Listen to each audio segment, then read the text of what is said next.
On the world map, there are blank space regions humans have yet to fill. A sea wrapped in wind and salt. The Mediterranean.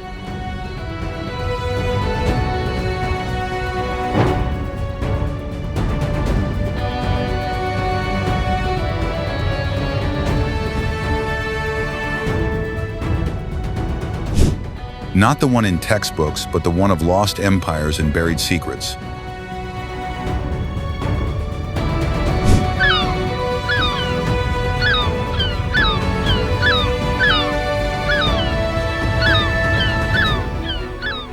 "8,500 years ago, hunters paddled from Sicily to Malta. Minoans traded pots and script. Phoenicians sailed by stars, spreading the first alphabet.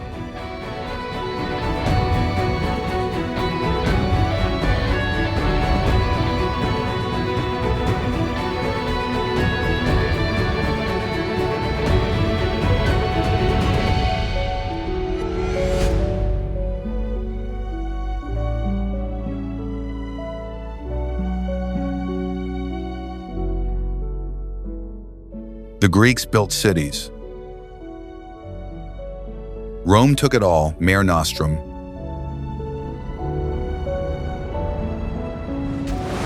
But the truth lies beneath.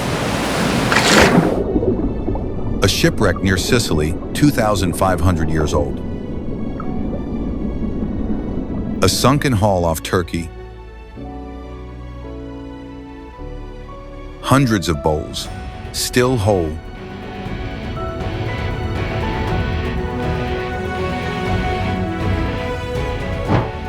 What if the sea vanished? What shattered Europe's first civilizations?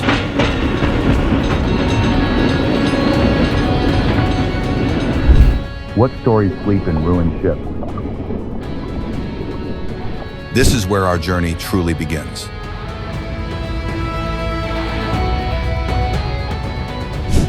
If this journey speaks to you, like, share, and subscribe to see what's next.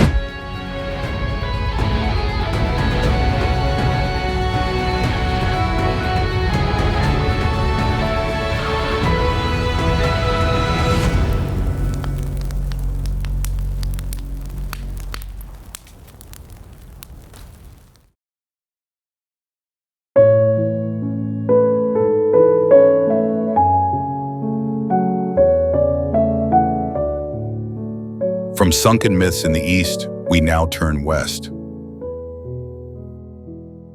Past marble shores and crumbling walls, where the Mediterranean burns gold beneath a heavier sun.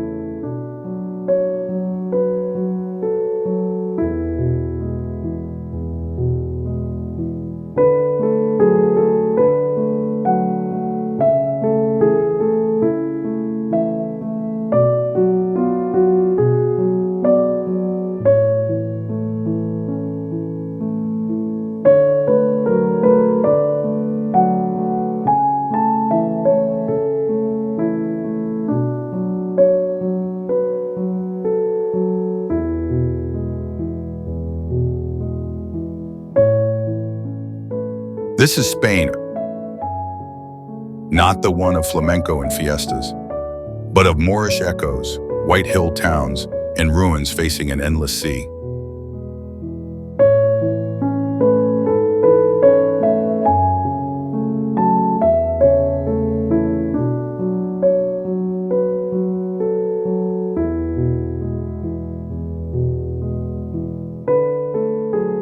A reverie on the Golden Coast, where the journey continues.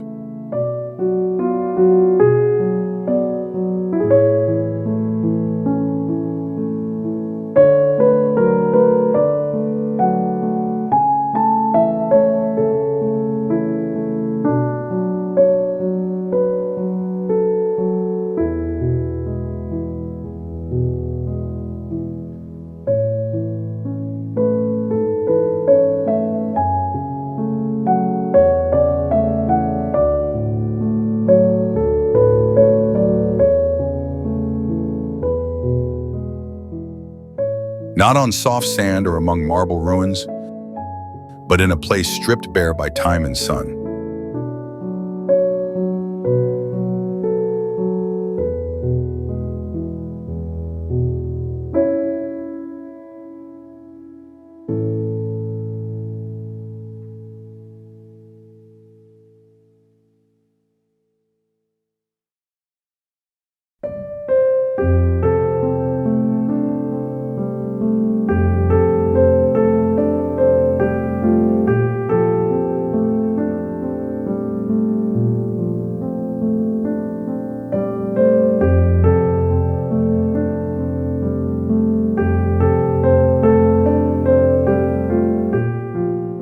Almeria.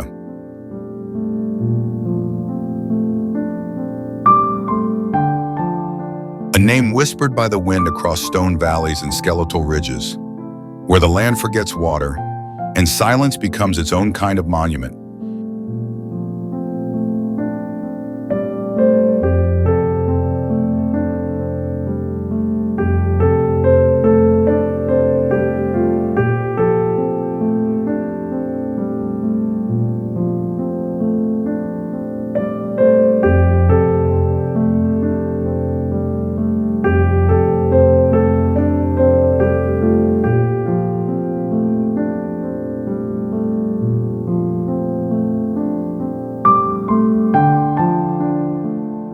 Here, the Mediterranean turns inward. No vineyards, no olive groves.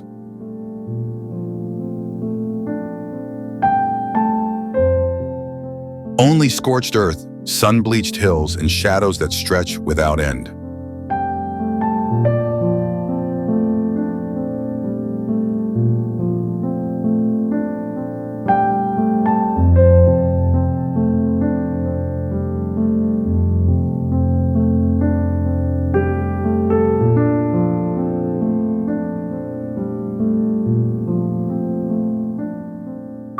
It feels like the edge of something ancient, a landscape unsoftened by centuries of civilization.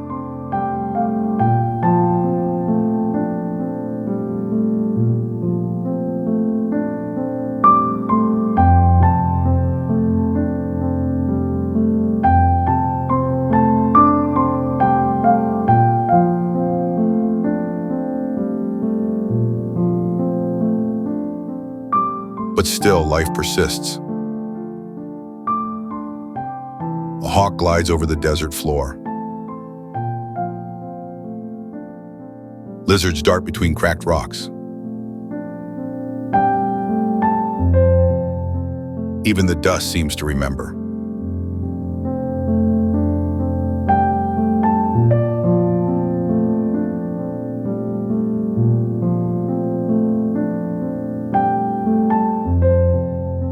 Beneath these barren plains, stories lie buried.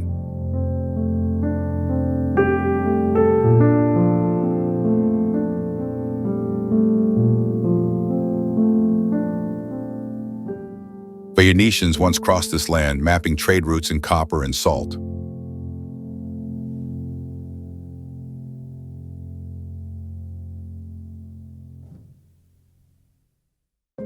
Romans dug deep into its hills, chasing silver hidden in the stone.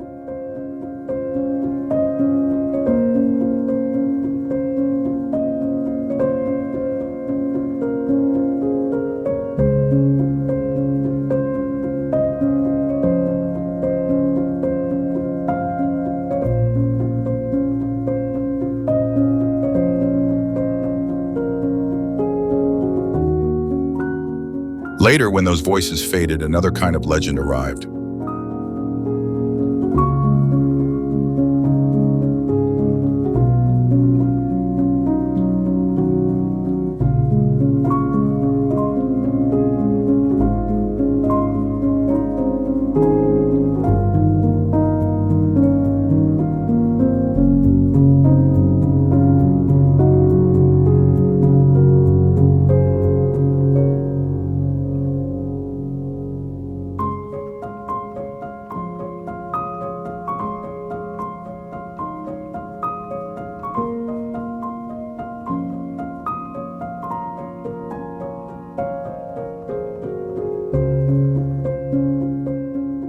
Hollywood. With wide-angle lenses and cowboy hats, they transform this European desert into the American West.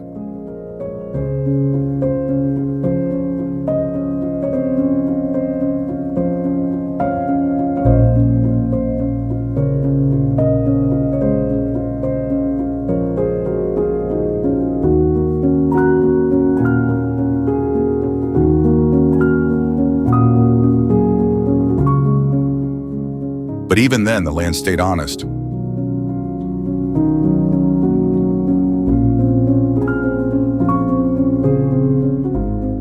No set design, no painted backdrop. Just Almeria, wild and indifferent, offering itself without apology.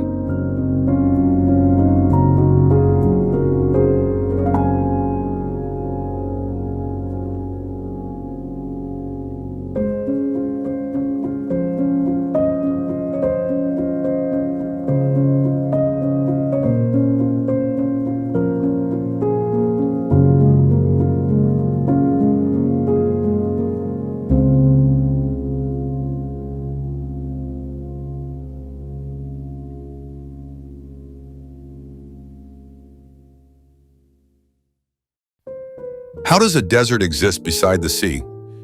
And what truths can only be found in places so easy to overlook?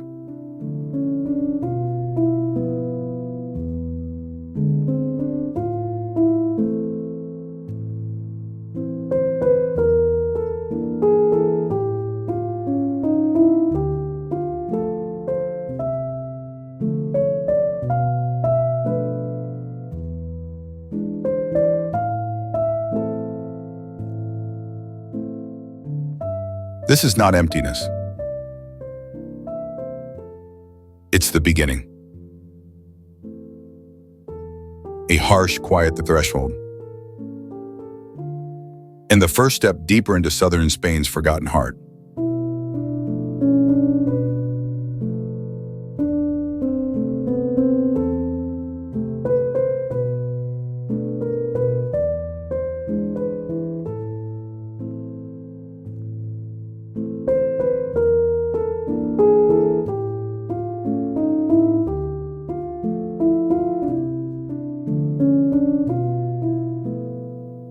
From the desert's edge, the land begins to lean downward toward the sea.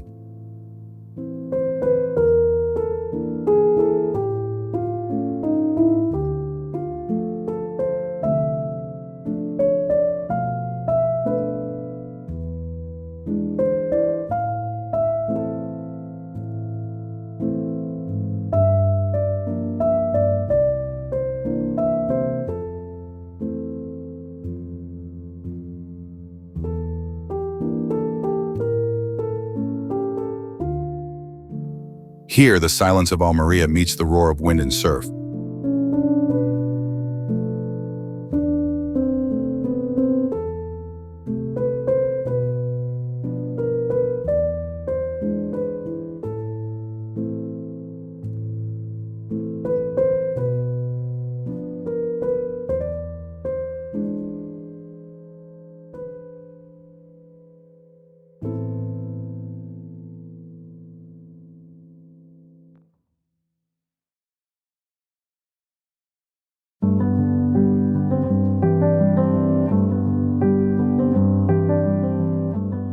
Cabo de Gata.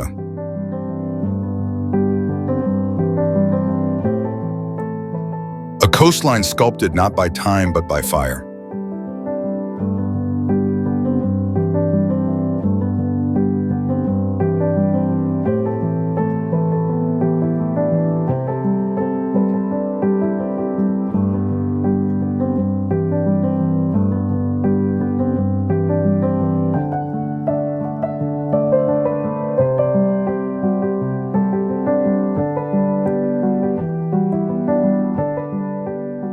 Volcanic rock rises in broken teeth above the waves. Cliffs bleed rust red under the fading sun.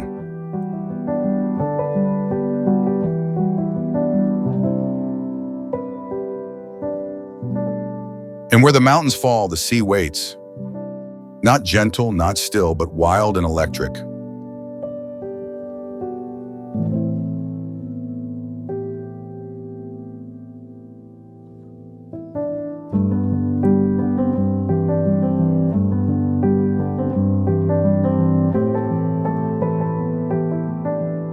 There are no resorts here. No umbrellas in the sand.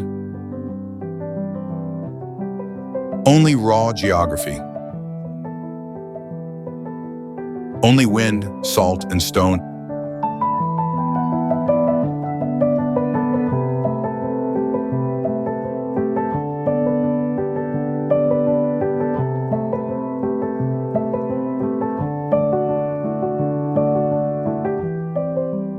This is Spain before the brochures. A place where fishermen still cast nets from wooden boats, and the lighthouse watches storms roll in from across the Alboran Sea.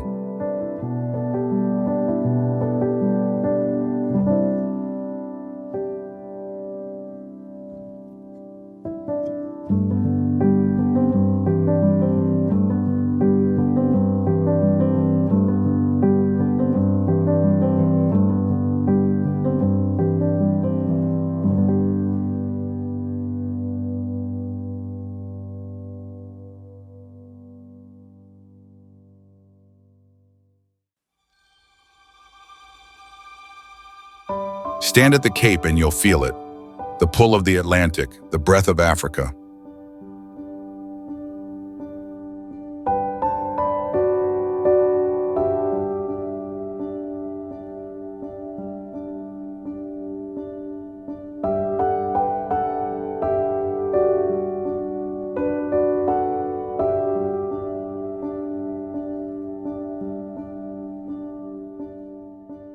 A collision of continents just beyond the haze.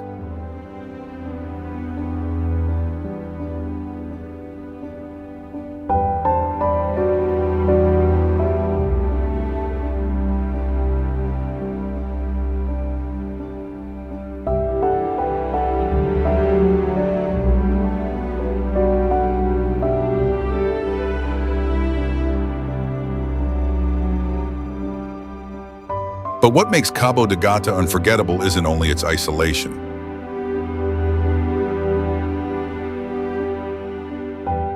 It's the way it holds its shape against the world.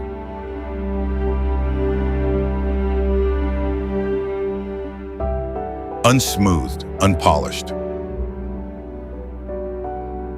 As if it remembers a time before the maps were drawn.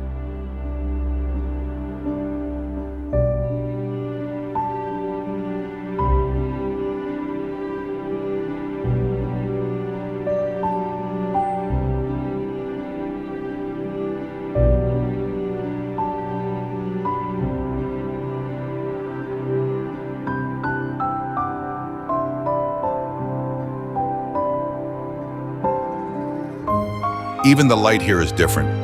Sharper, cleaner, stripped of ornament.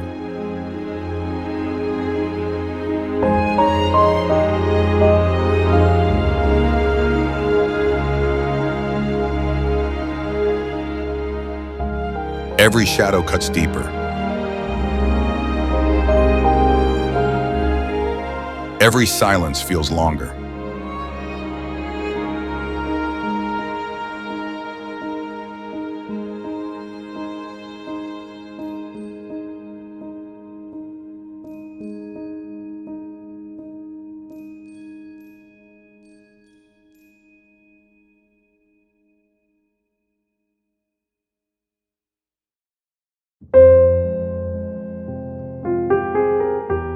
What kind of beauty refuses to please?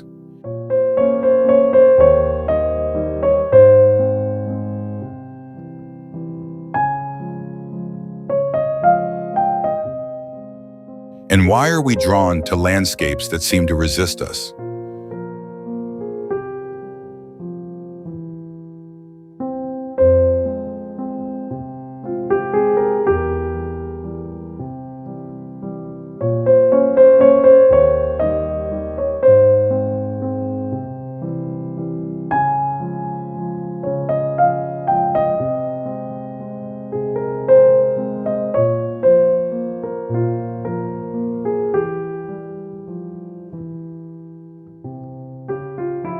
Cabo de Gata doesn't welcome. It challenges. It reminds us that the Mediterranean is not always soft. Sometimes it's jagged. Sometimes it burns.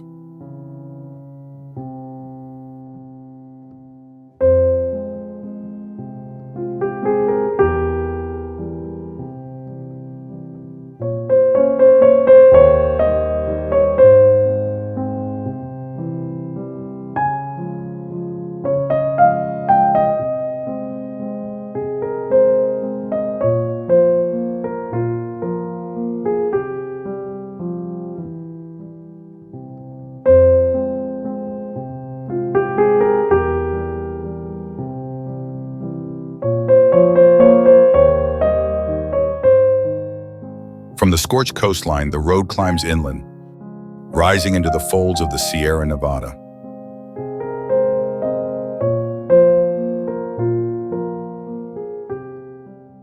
And just before the mountains swallow the sky,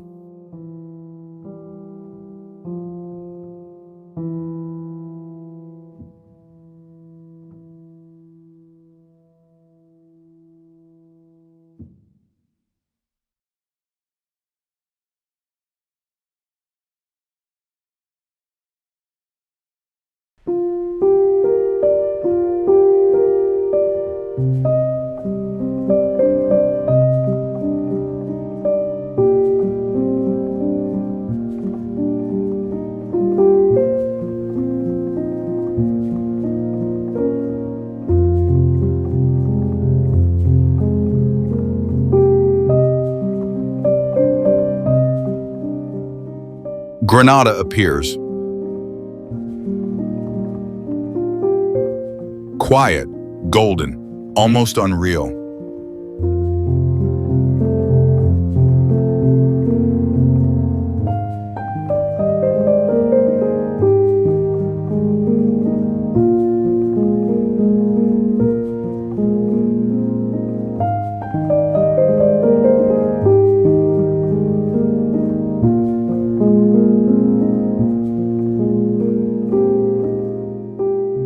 This is no ordinary city.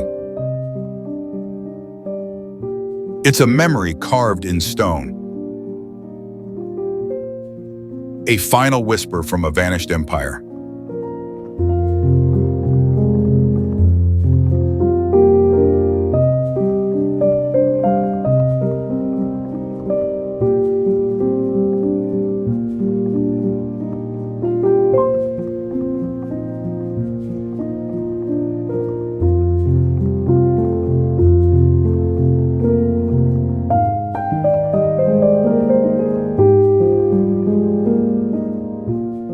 For centuries, Granada stood as the last Moorish stronghold in Europe.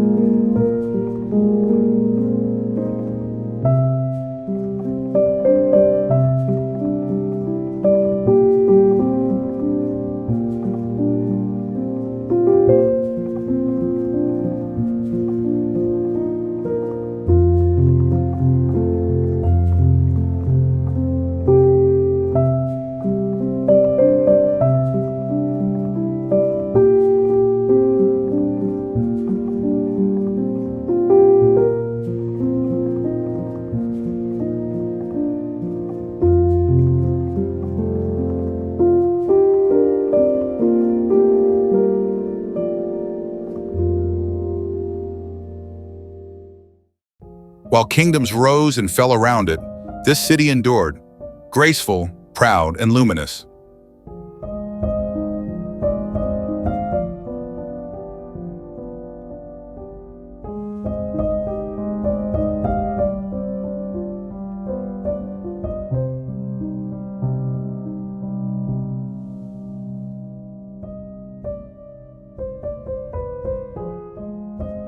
At its heart lies the Alhambra. Not a fortress. Not a palace.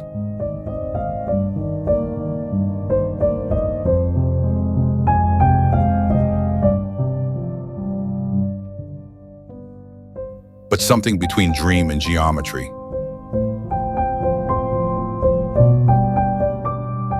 Every arch leads to another secret.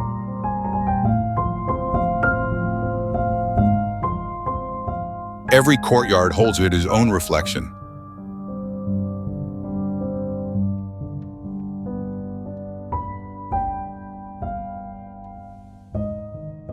And in the stillness of the water, the past leans close as if to speak.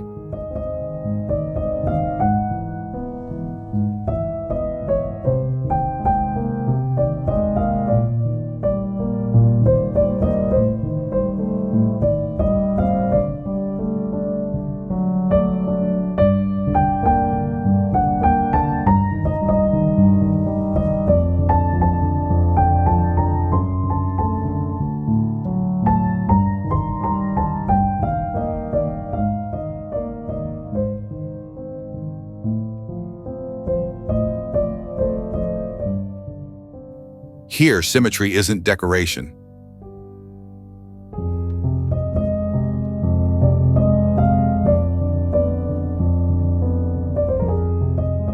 It's language.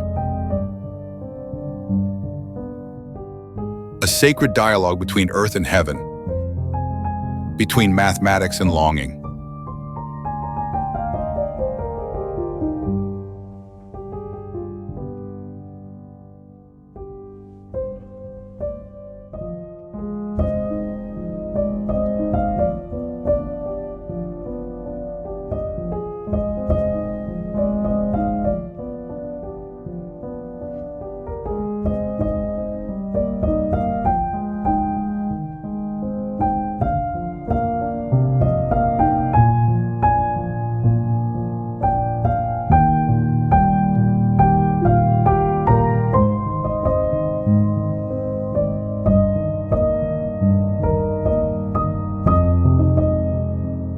Poetry was written in these halls, not with ink, but with tile and light.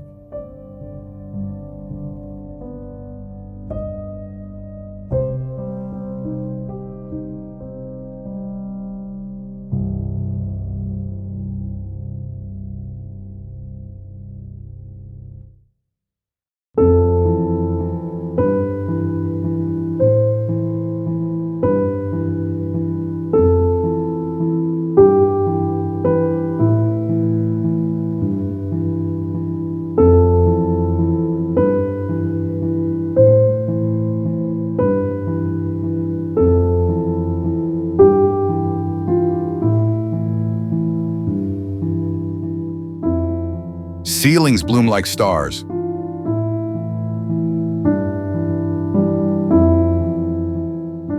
Columns rise like palms.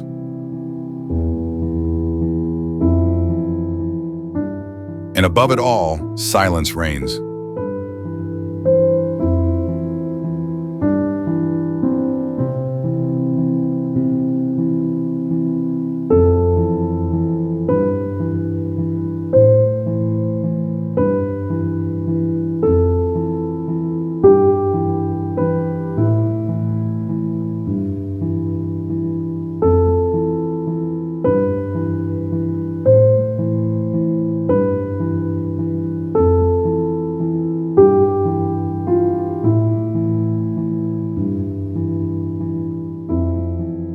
But even beauty has an ending.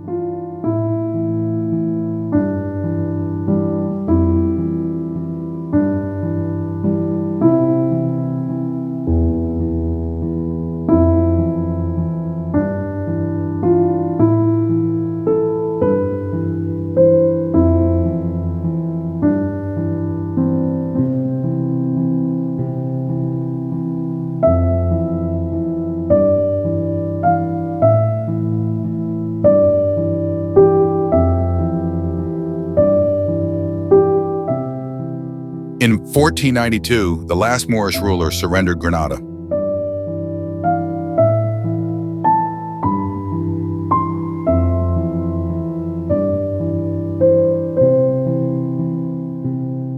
He rode away in tears, while his mother looked back at the Alhambra and said, "You weep like a woman for what you could not defend as a man."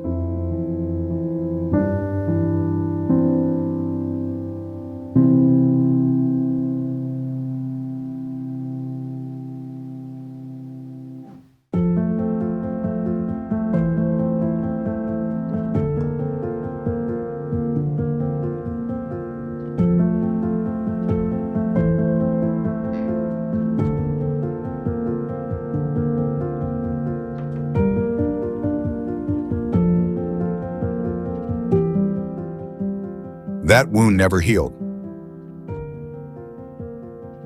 You can still feel it in the wind.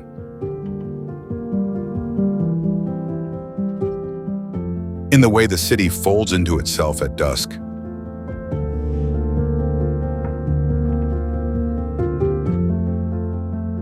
In the gardens where fountains murmur like forgotten prayers.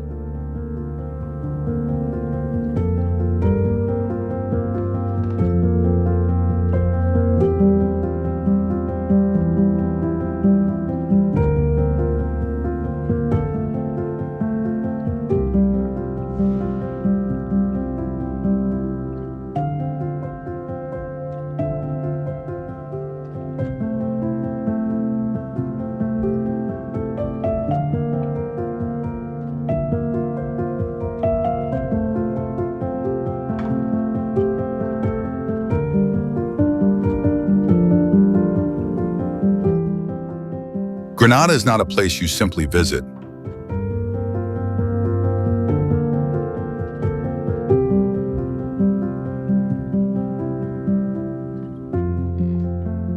It's a place you inherit and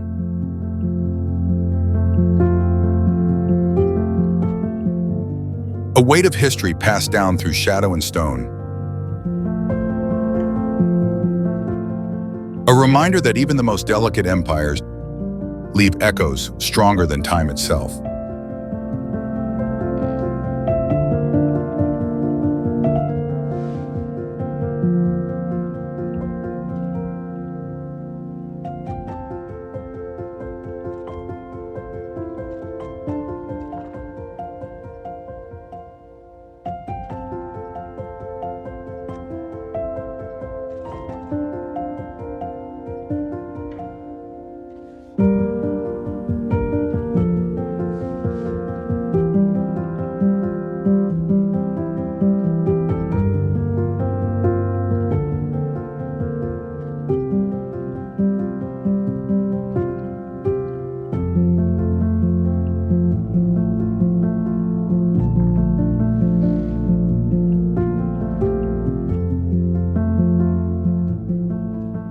As the road unwinds from Granada, the landscape begins to breathe again.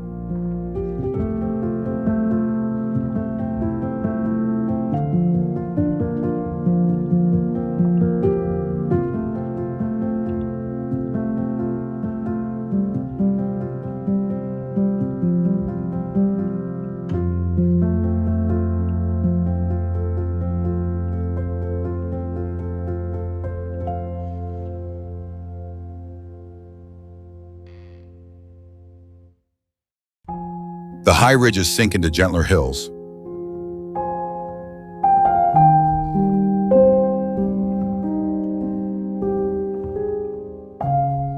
The air turns softer, kissed by salt.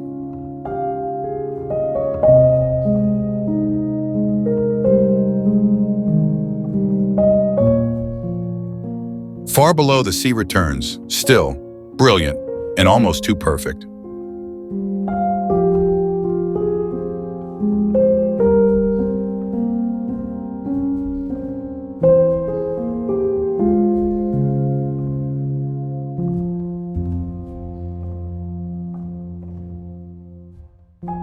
Then comes a town that clings to the cliffs. Whitewashed, sunlit, suspended between sky and water.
Nerja.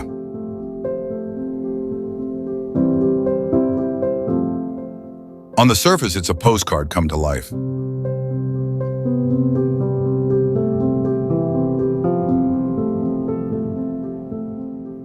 Cobbled lanes, open balconies, the scent of jasmine drifting between quiet squares.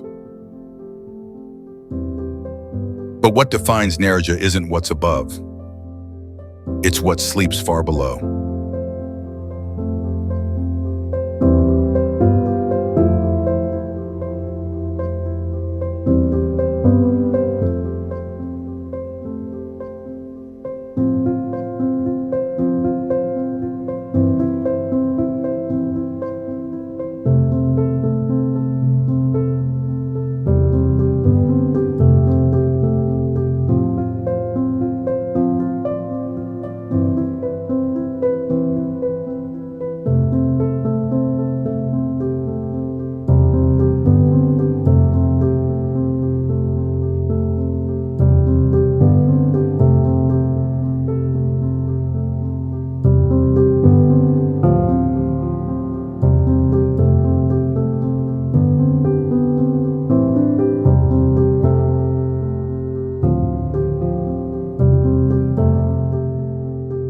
The Cueva de Nerja was hidden for millennia, sealed beneath layers of limestone and silence.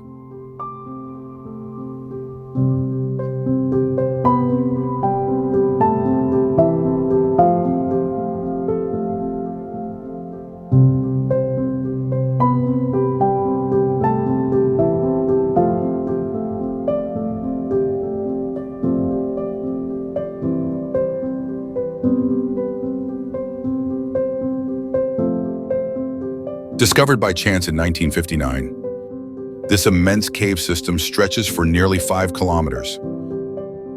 A cathedral formed not by builders, but by the slow, persistent work of dripping water and deep time.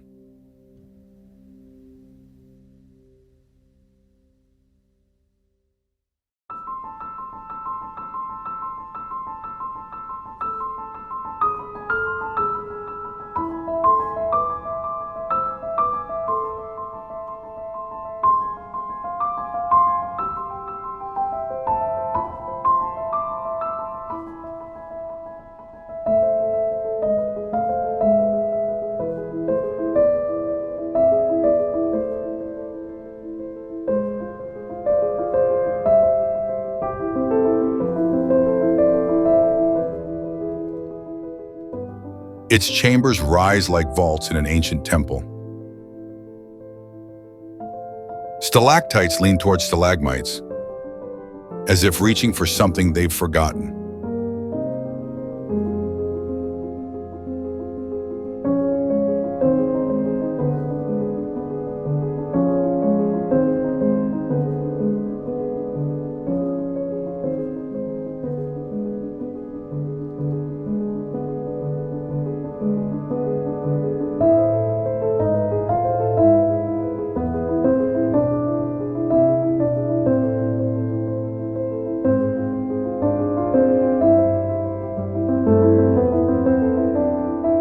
But deeper still, there are marks. Reddish forms drawn by firelight.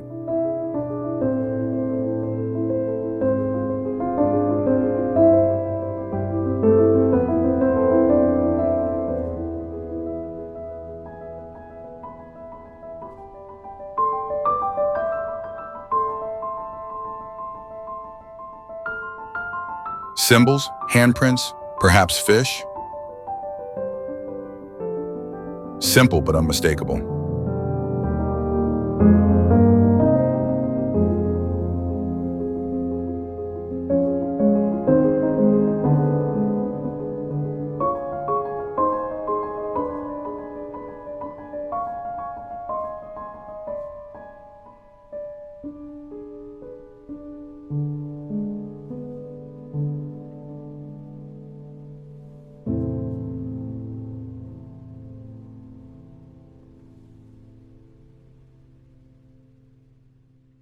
They may be the oldest known cave paintings in Europe.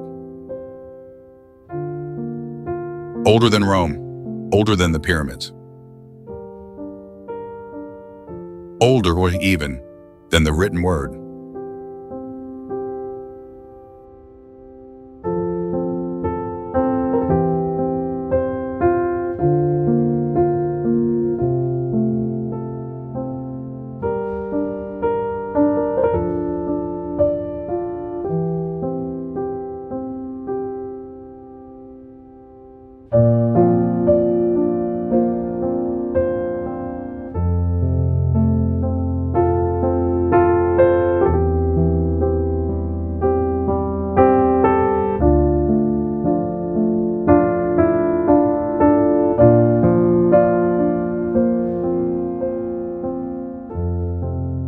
Above ground, Nerja lives quietly beside the sea.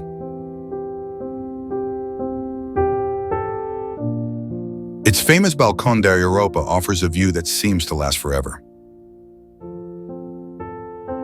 But underground, time holds its breath. And in the cold stillness of the cave, we come face to face with our beginnings.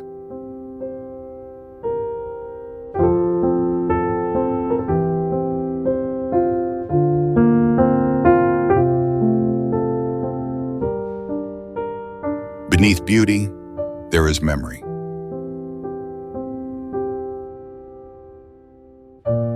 And beneath memory, mystery.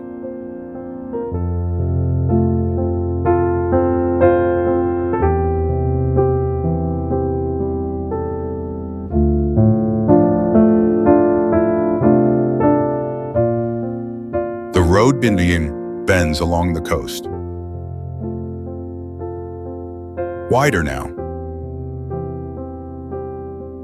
Brighter. Palm trees line the promenade. Fishermen mend nets by hand.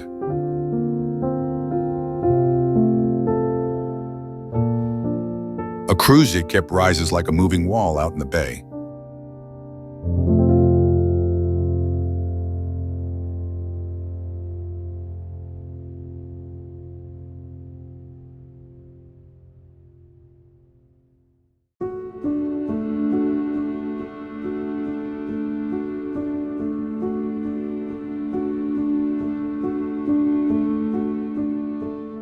Malaga.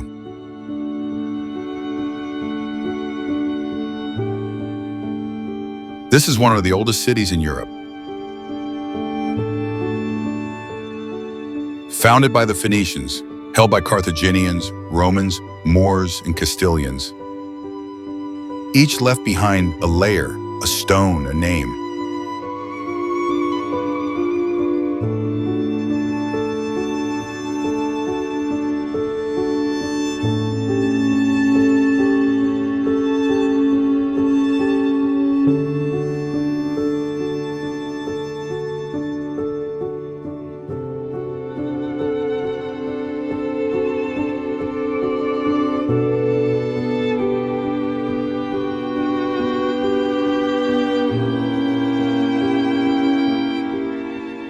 But Malaga never became a museum.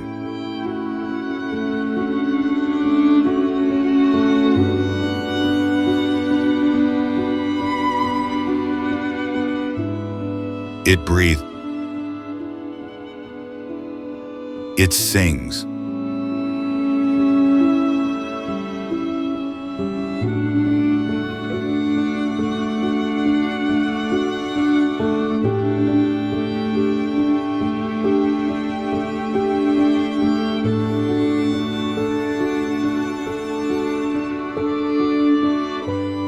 It glows with a life that doesn't feel borrowed from the past, but fused with it.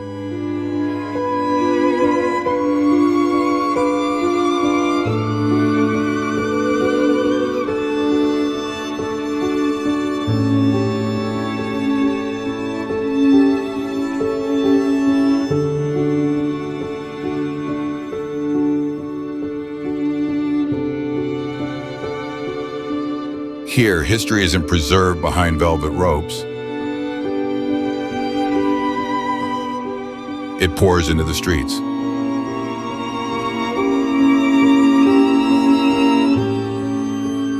A Roman theater rests at the foot of a Moorish fortress.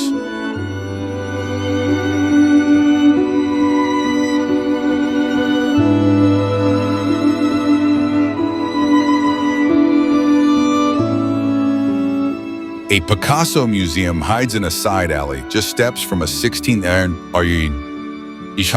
century cathedral. Even the bars serve stories, bottled in sweet wine and passed down in Andalusian song.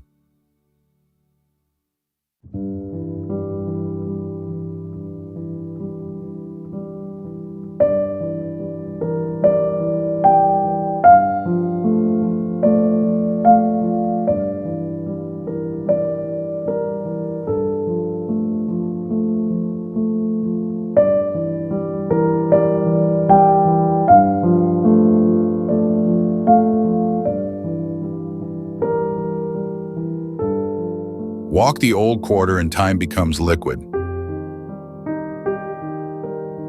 One moment you're tracing your hand along Roman marble.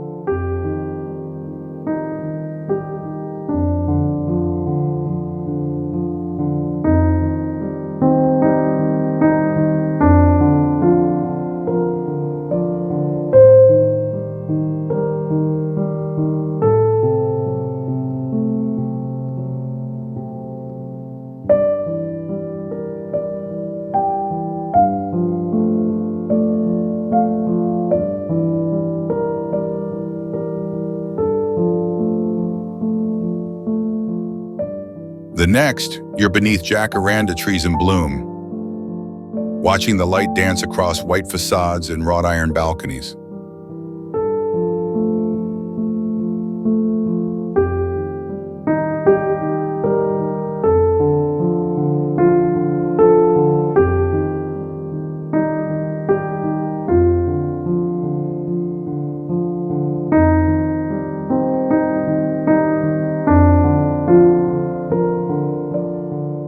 Malaga is a city of contrasts. It offers sun, but also shade. It celebrates joy, yet hums with something deeper.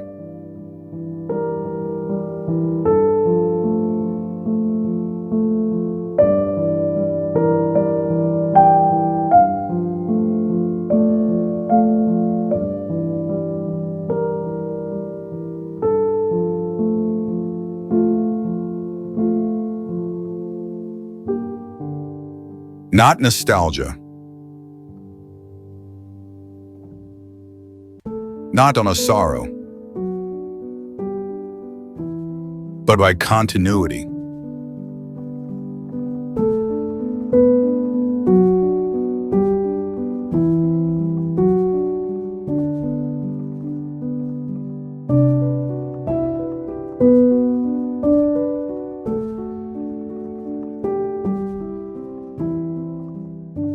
The Mediterranean touches many places, but here it seems to linger.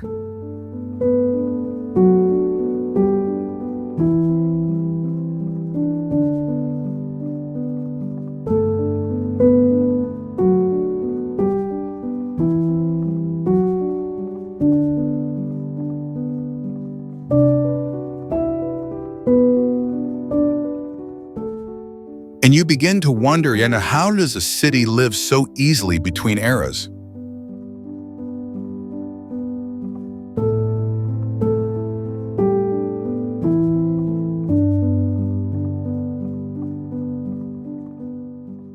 What does it mean to feel ancient without ever growing old?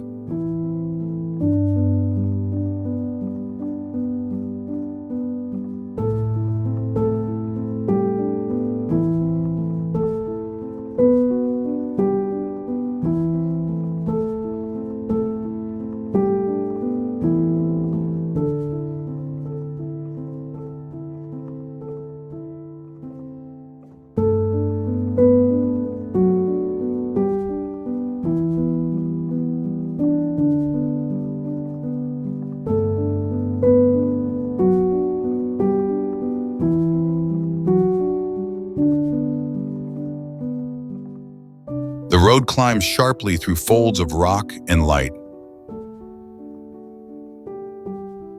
Olive trees thin out. The sky expands.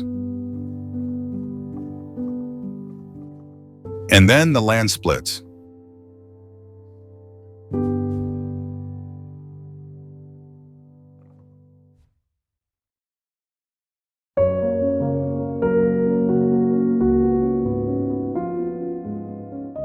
Rhonda.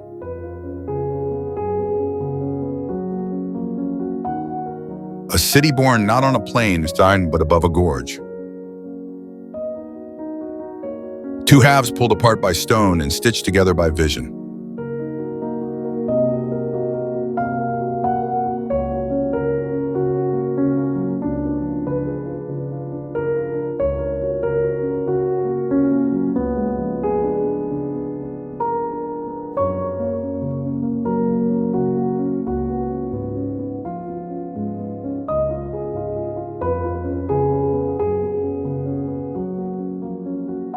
The El Tahoe Canyon carves a 100-meter wound through the heart of the plateau, and across it spans the Puente Nuevo,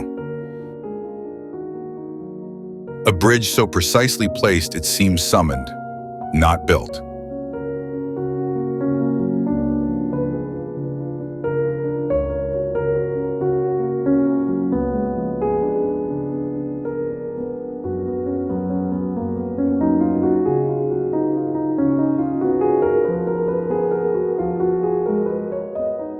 Stand at its center, and the world falls away beneath you.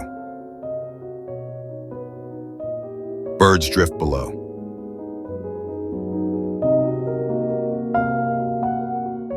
Clouds gather in the distance. The wind carries more memory than sound.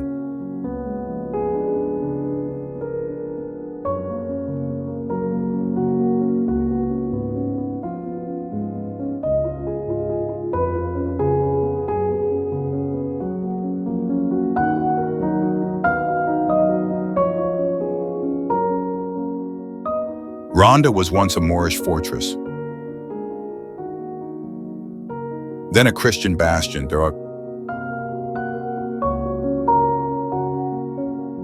Now it floats between identities, not museum, not town, but something both timeless and unfinished.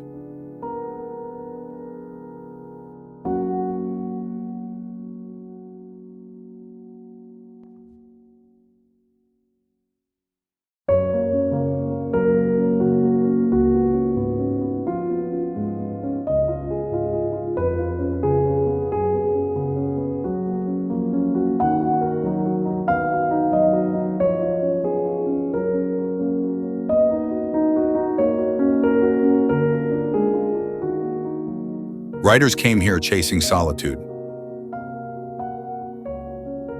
Painters came for contrast. And some, like Hemingway, came for the edge itself.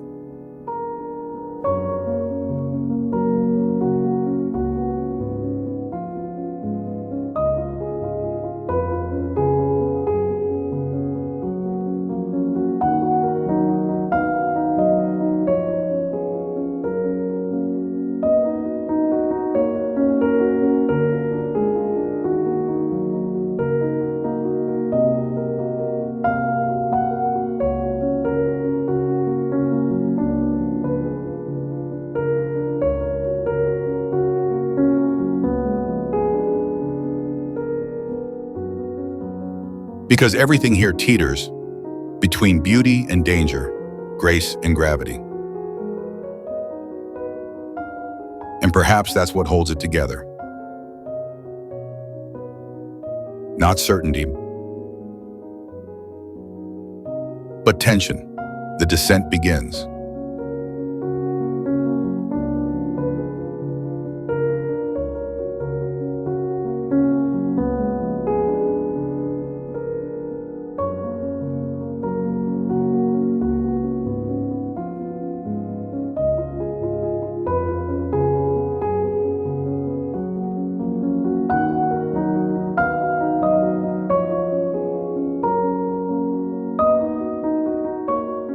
Mountains roll back into hills, and the sea returns, calmer this time, as if it, too, needed rest.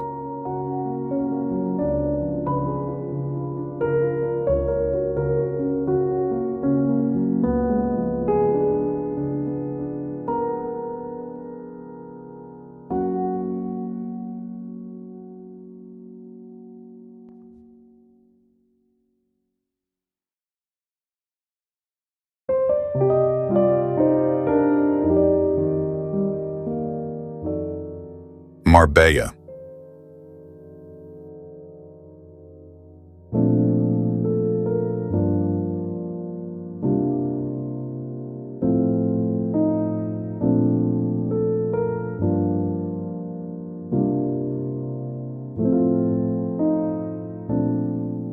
Not the Marbella of tabloids and yachts, but the one that lingers quietly behind the old stone walls.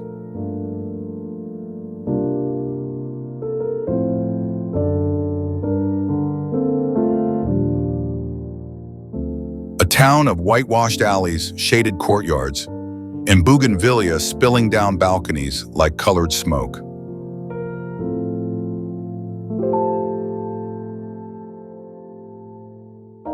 Long before the resorts, this was a fishing village.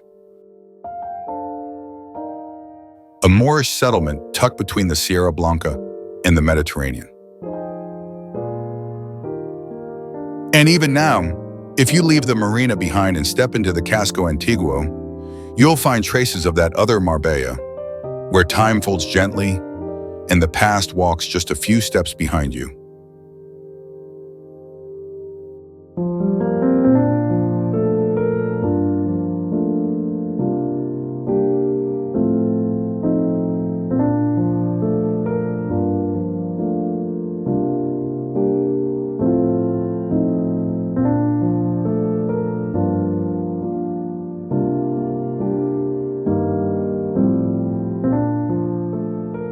In Plaza de los Naranjos, orange trees tremble in the breeze.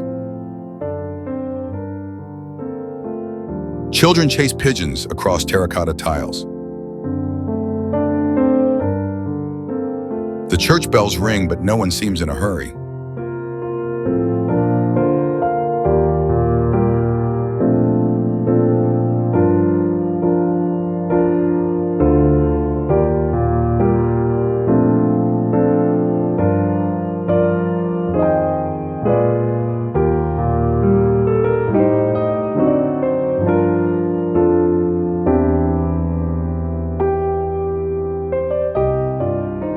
The light here is different, clean, forgiving.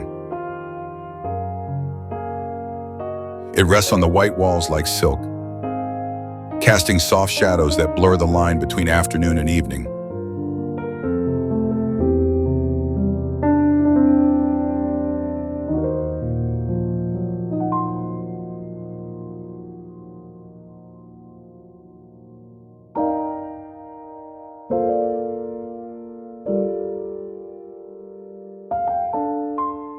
Marbella doesn't overwhelm, it soothes. It invites without insistence. It reminds you that not every chapter of a journey needs to astonish. Some simply need to breathe. The road bends westward, where the hills flatten and the sea grows restless. Salt stiffens the air. Light deepens in color, as if stained by history.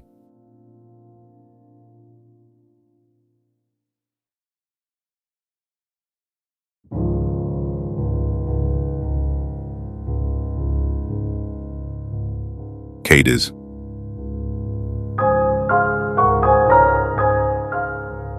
Built at the edge of a narrow peninsula, this city stretches into the Atlantic like a hand reaching for something long lost.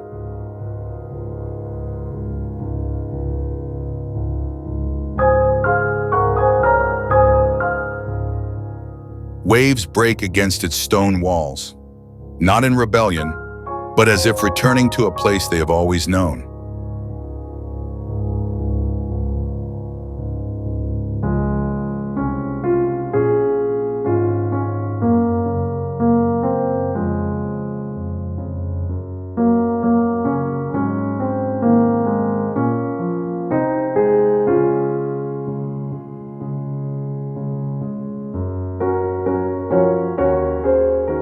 Founded by Phoenician sailors nearly 3,000 years ago, Cadiz is not a museum of ruins or a reconstruction of stories.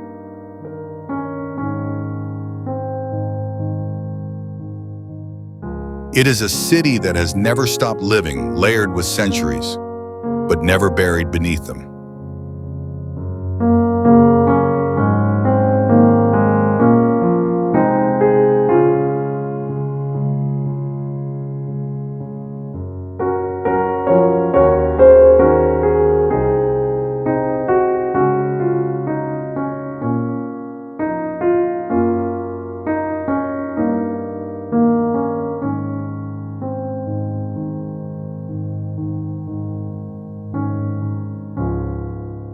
In the winding streets of the old town, Roman columns lean against Moorish arches.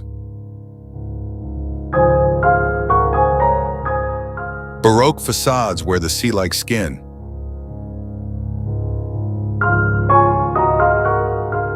Shutters creak, balconies rust, but every detail feels earned, as if weathering is not decay, but truth exposed.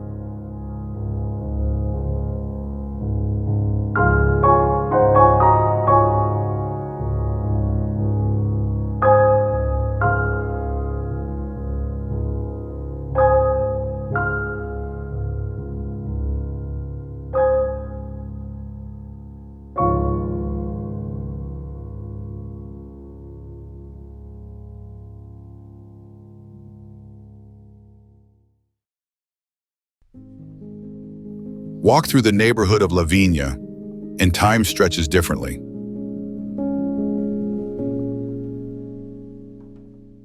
The scent of frying fish drifts through blue-shuttered windows.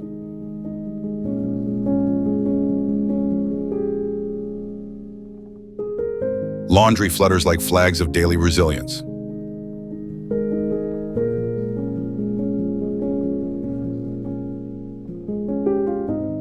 And somewhere nearby, a radio hums an old flamenco tune, one you don't know but somehow remember.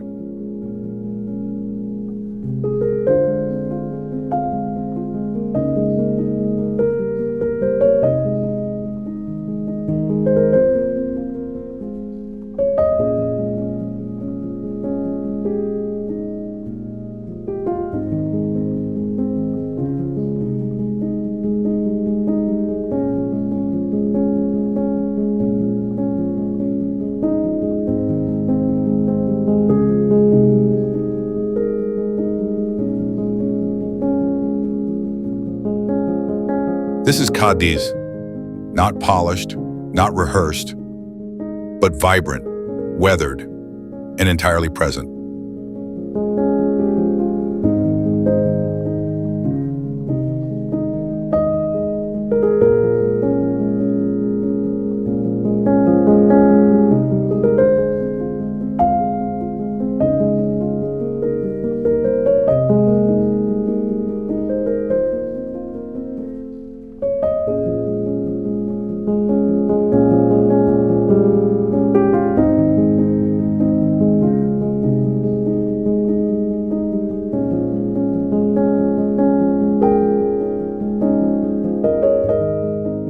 It has danced through empires, endured storms, buried kings, launched fleets.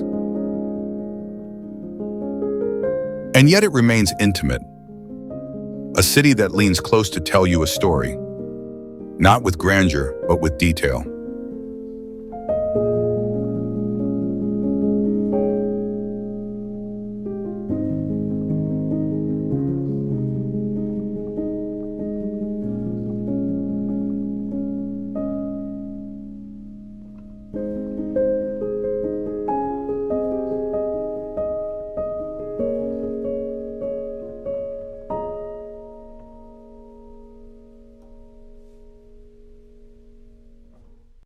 Here, every cracked tile and faded wall is a footnote. Every gust of sea wind feels like a page turning.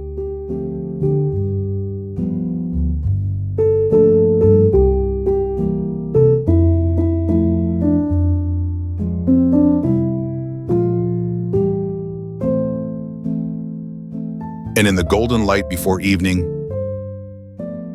you begin to understand.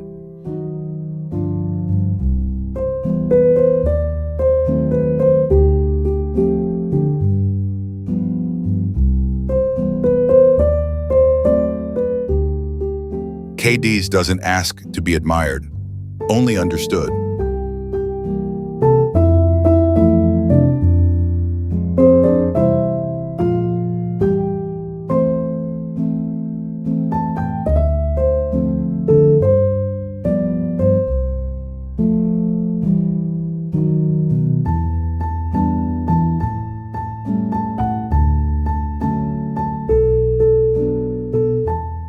KDs doesn't ask to be admired, only understood.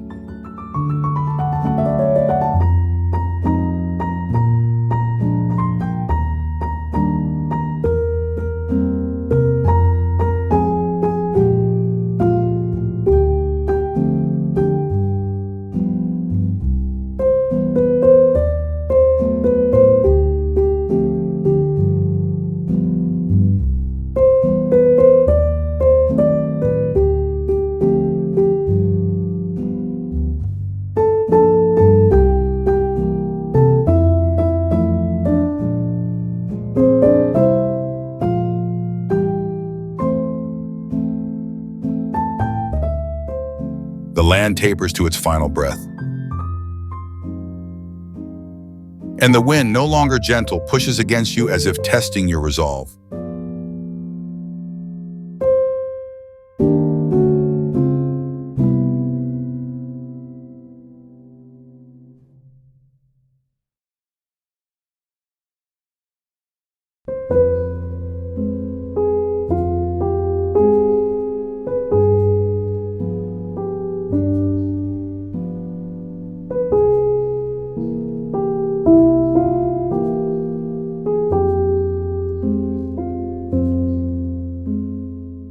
Tarifa.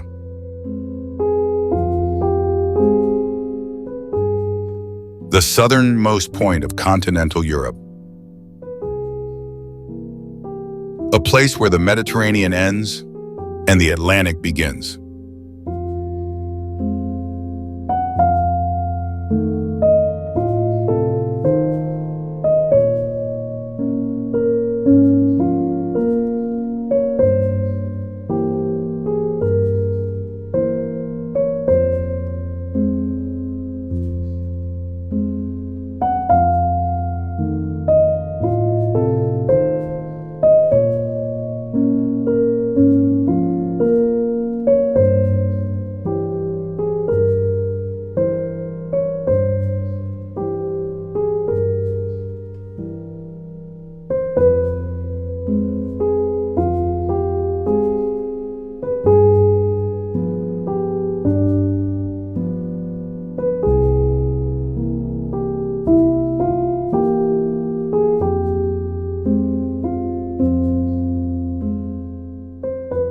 Here, two seas collide not with violence, but with constant tension.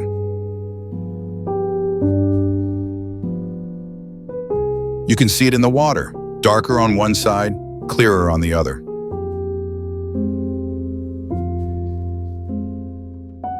You can feel it in the air, charged with salt and motion.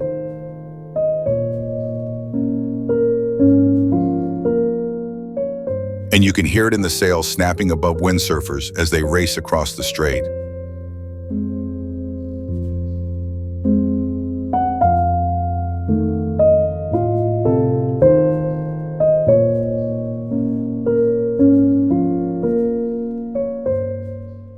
On clear days, Africa is not a mystery.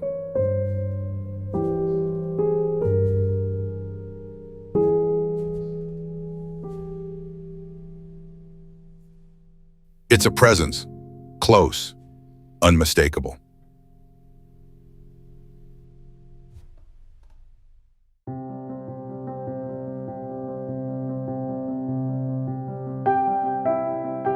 The mountains of Morocco rise across the water like a painted backdrop that never moves.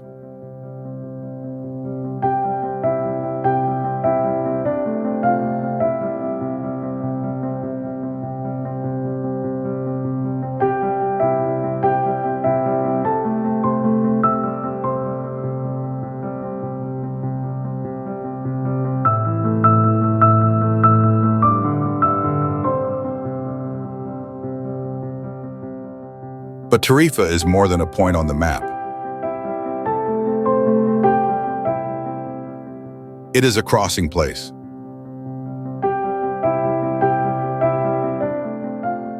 For cultures, for winds, for animals migrating across continents.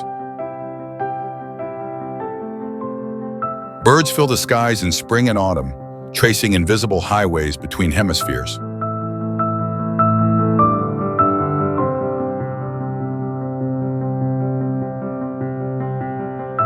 And below the surface, currents carry stories written in scales and salt.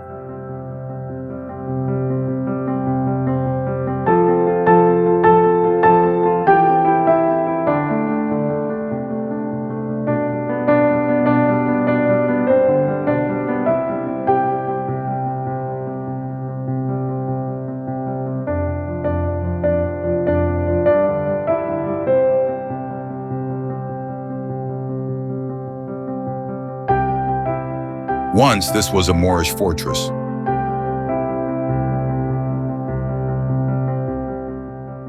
Its walls still stand, softened by time, watching ferries come and go across the narrow Strait of Gibraltar.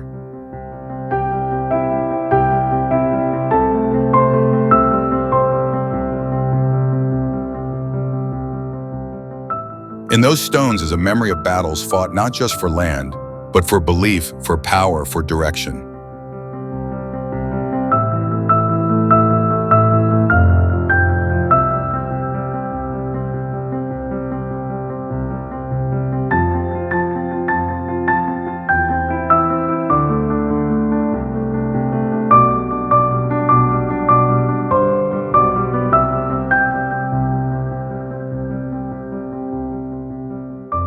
Today, Tarifa feels younger, restless, windswept, alive.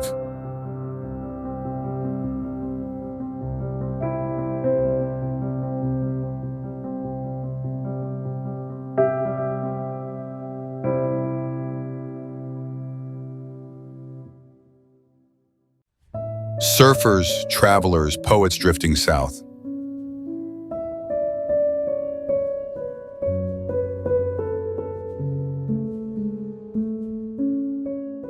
Not to arrive, but to witness where one world becomes another.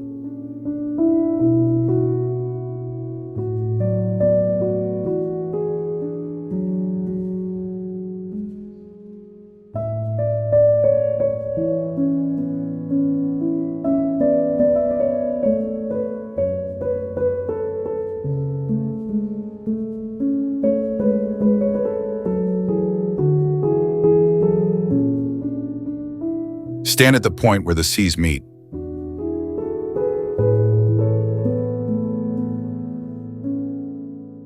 No fence, no monument, just wind.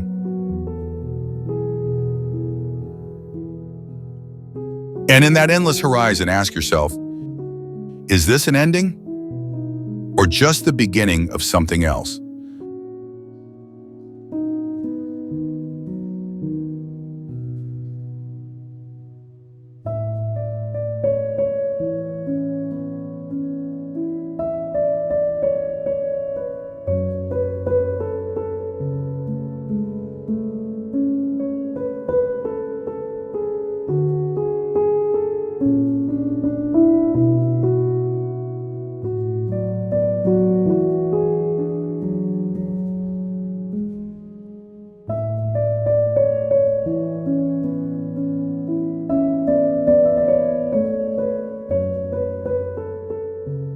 The sea stretches wide, open like a thought not yet spoken.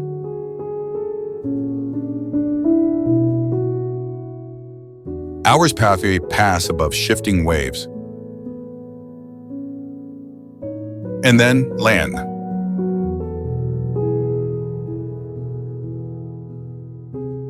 Not jagged, not flat, but rising slowly like the back of a great sleeping beast.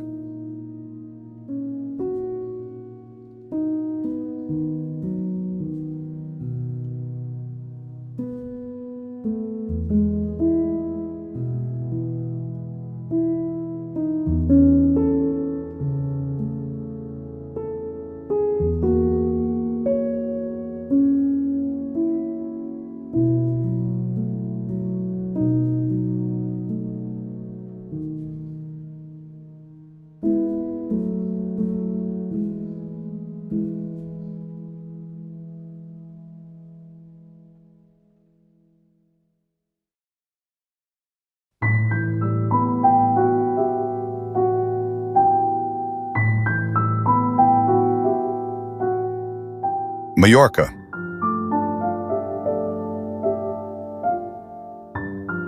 the largest of the Balearic Islands.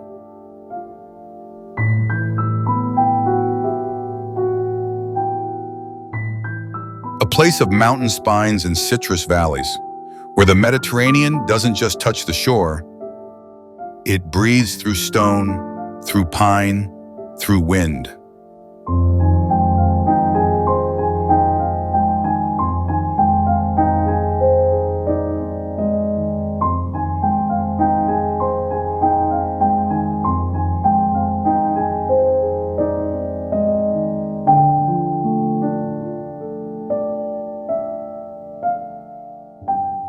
In the northwest, the Serra de Tramuntana lifts its peaks above the sea.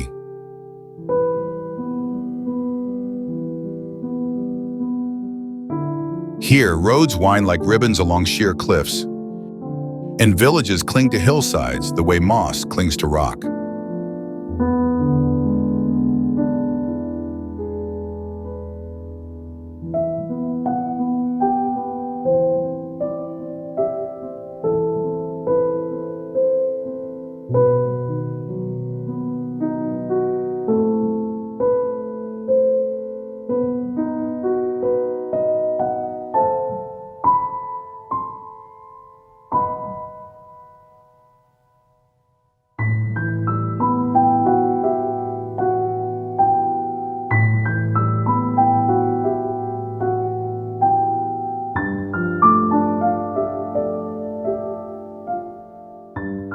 Valdemosa appears first, wrapped in morning mist.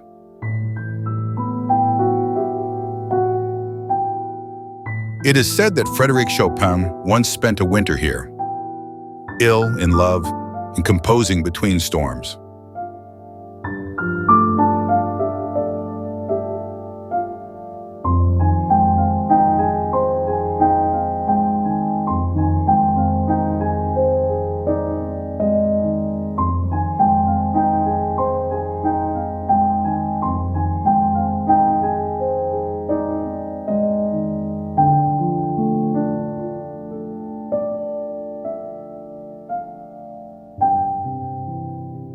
The silence must have helped. It still does.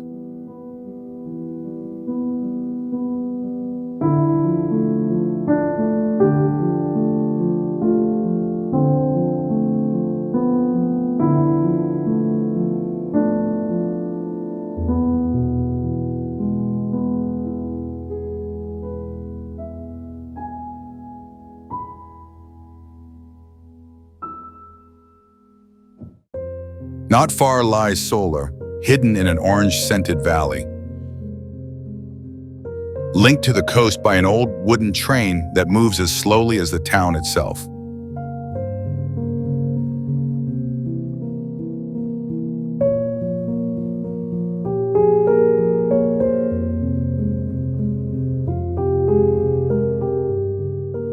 Life here feels arranged by hand, cobbled lanes, iron balconies, orchards in bloom.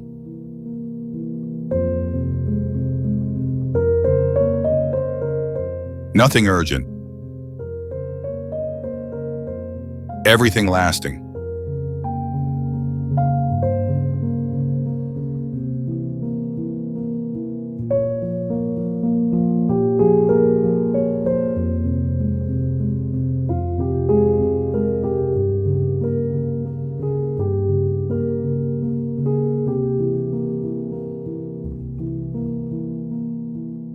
But Majorca is not simply peaceful.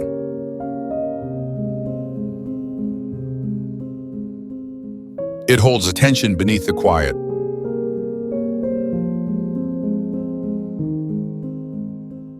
Moorish water channels still run beside Christian monasteries.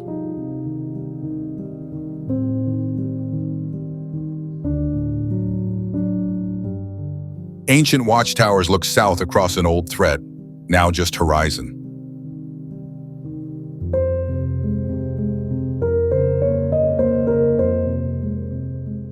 And even in the stillest grove, the cicadas never stop whispering.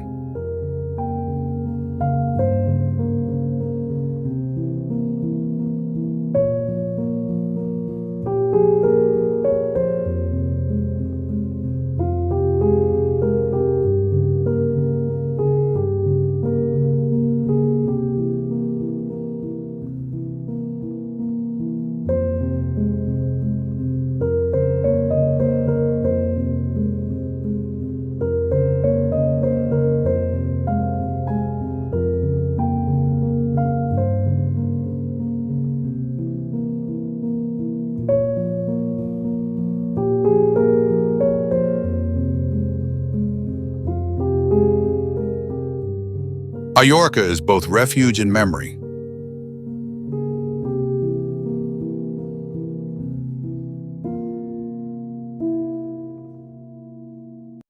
A place where mountains meet light in a language older than words. And as you stand above the sea, between sky and stone, you begin to sense why people came here. Why some never left. And why silence sometimes says more than sound.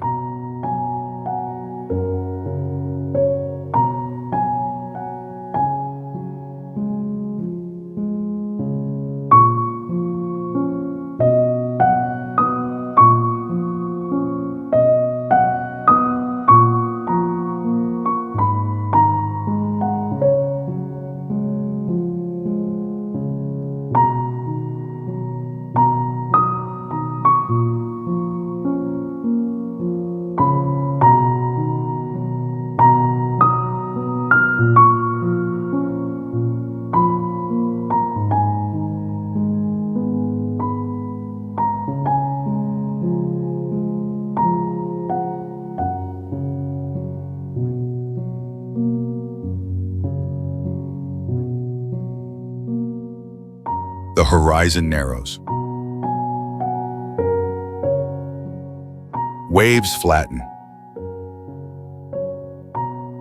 And through the morning haze, another island emerges, lower, softer, quieter.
Menorca.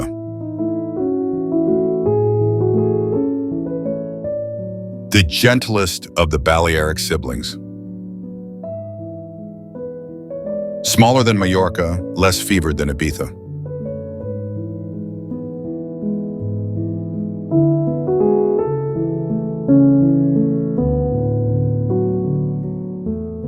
A place not built for spectacle, but for stillness.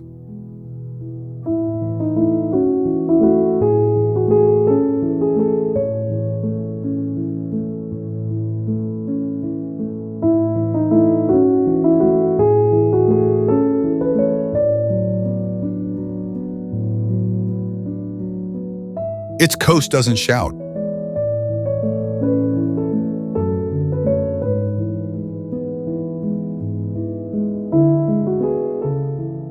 It curves into shallow bays, sea caves, and coves so clear, you can see the shadows of fish before you see the fish themselves.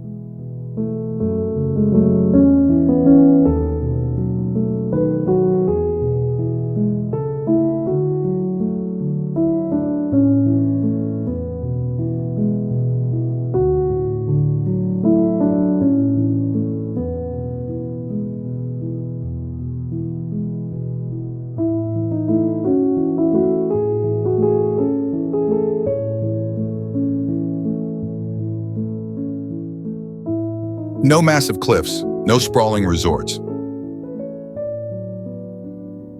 Just light wind and stone.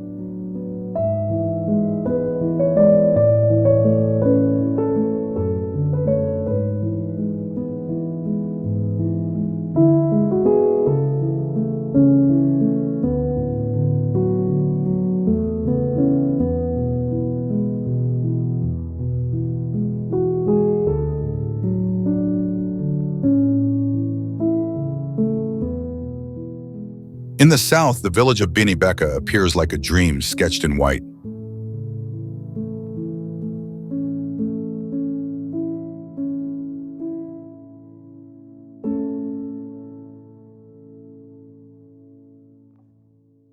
Its houses curve into each other like a language long forgotten. No straight lines, no hard angles.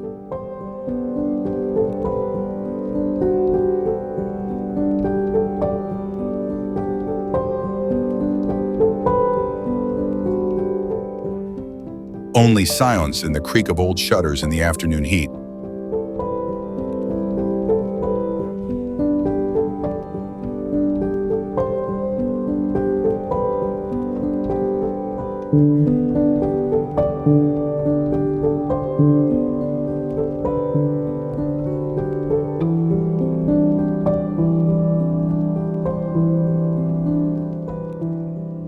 But Menorca holds more than peace. Its heart is older than maps.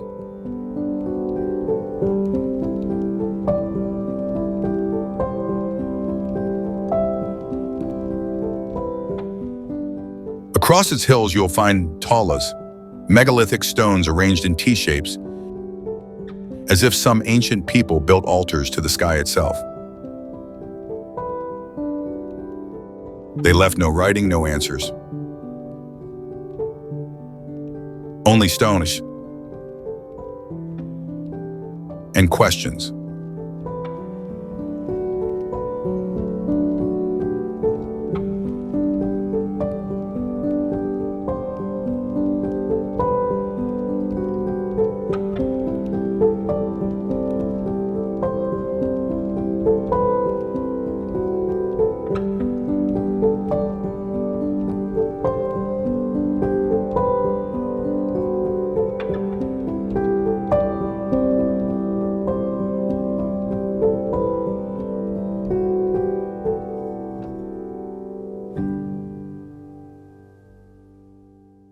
Even the sea here seems to pause. At Calamacarella, the water turns so translucent, you begin to doubt your own eyes. Is this real, or memory, or both?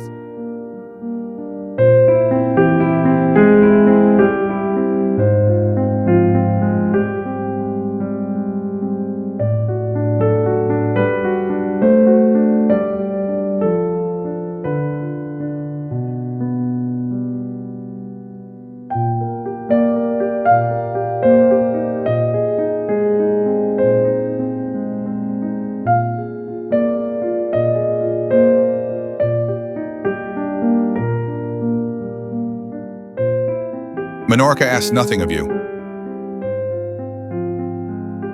It does not dazzle, it does not demand. It simply waits.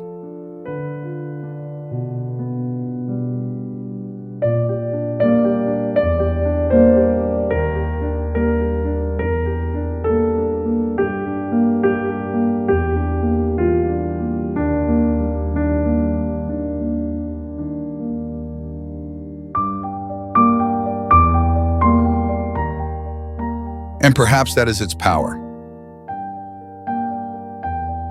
In a world always leaning forward, this is a place that leans back, into time, into quiet, into balance.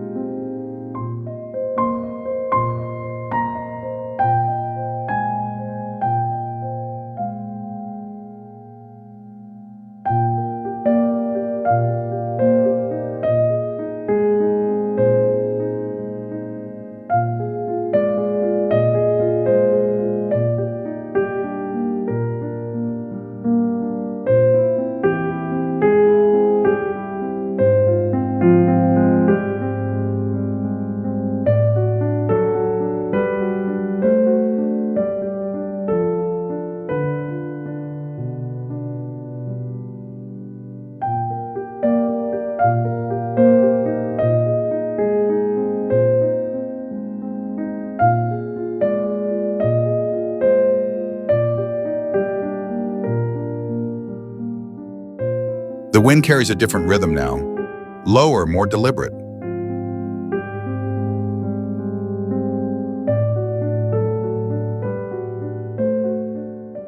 It moves through narrow streets and stone colonnades, picking up the scent of salt, limestone, and memory.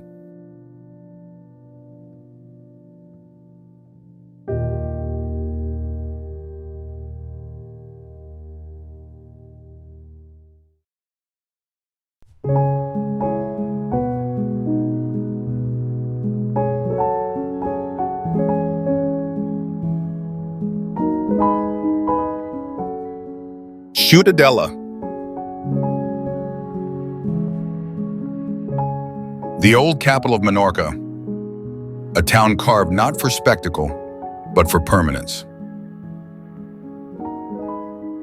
No grand boulevards, no towering monuments. Just quiet geometry, arcades and facades and archways that seem to exhale when the sun moves.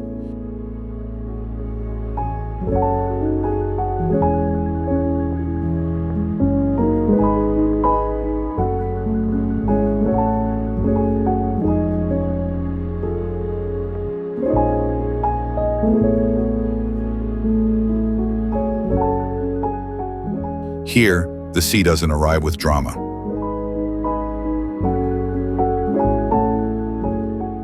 It slips in through the harbor, calm and patient, like a visitor who's been here before.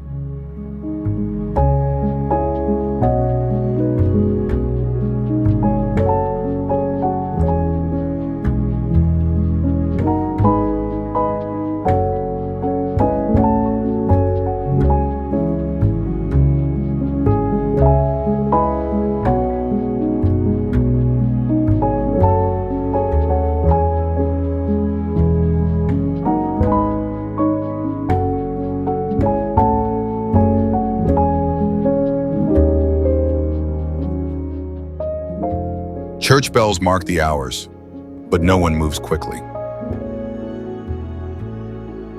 The day is long by design.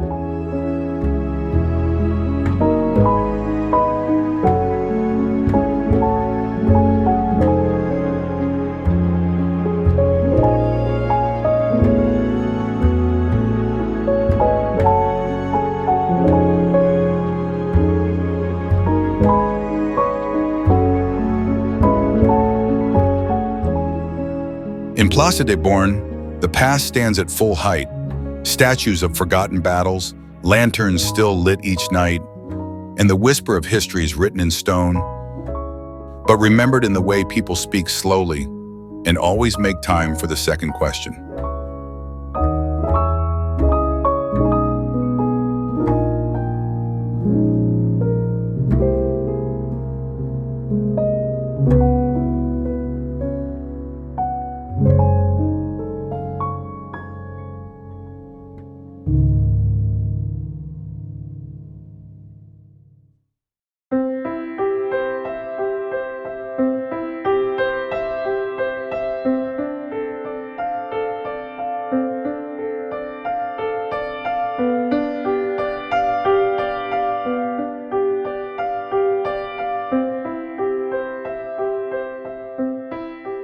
The buildings here wear their age well.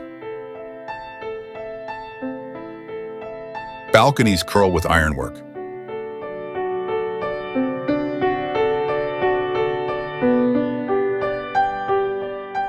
Doors are low and thick, built to last through storms and centuries.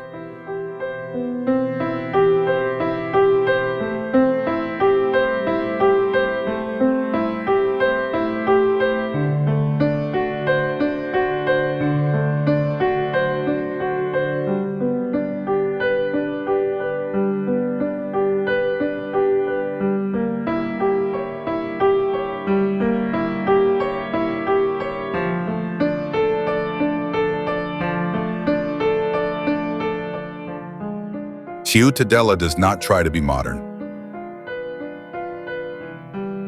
It simply refuses to vanish.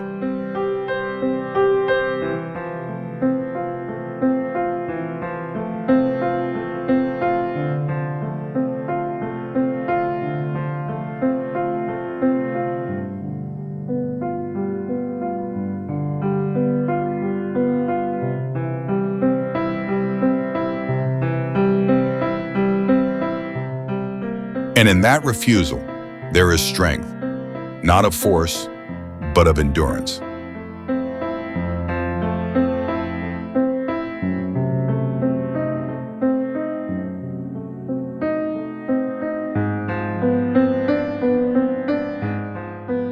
When twilight falls, the sandstone glows. Shadows stretch along the quay, and the town becomes exactly what it has always been, not a relic, but a rhythm.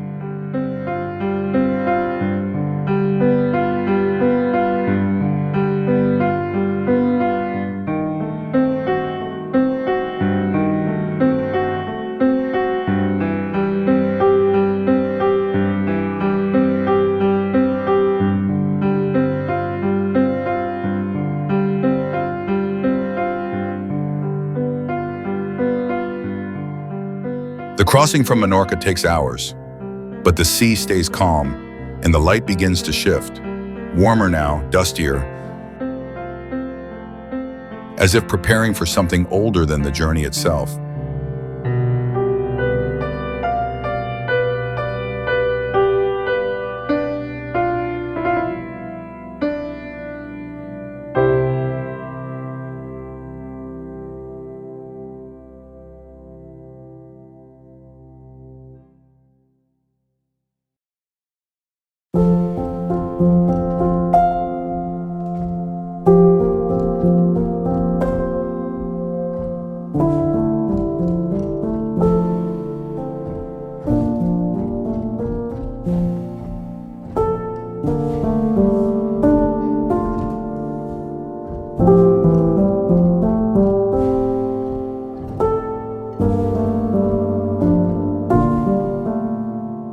Ibiza.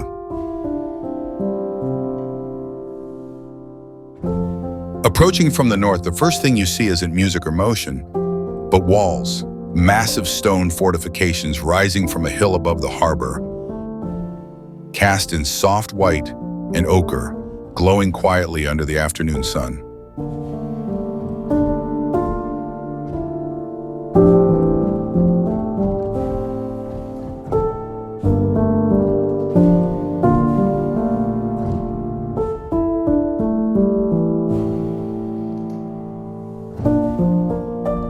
This is Dalt Vila, the upper town, and long before Ibiza became a name on playlists, it was a name whispered in trade routes and ancient prayers.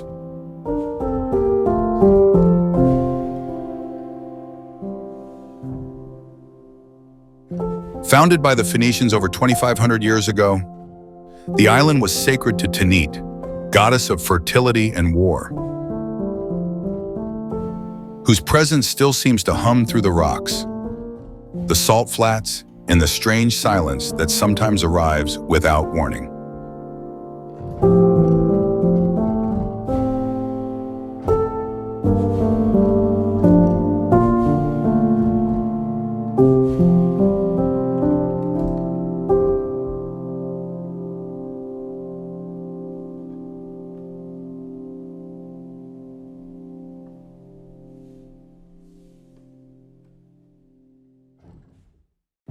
Climbing through the winding alleys of Dalt Vila, you pass churches that once stood as lookout towers, plazas where soldiers once prepared for corsair raids, and doorways where generations have watched the sea for returning sails.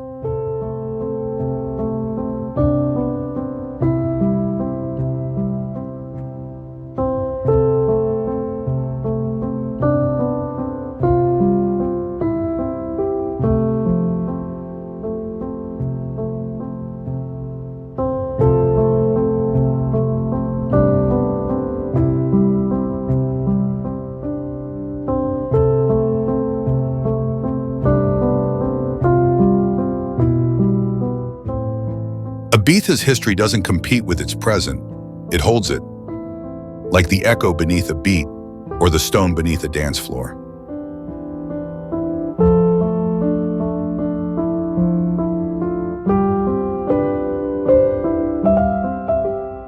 Because even in the modern rhythms pulsing through the island, there is something unshaken, almost immovable, a sense that the island remembers what it was long before it became what it is.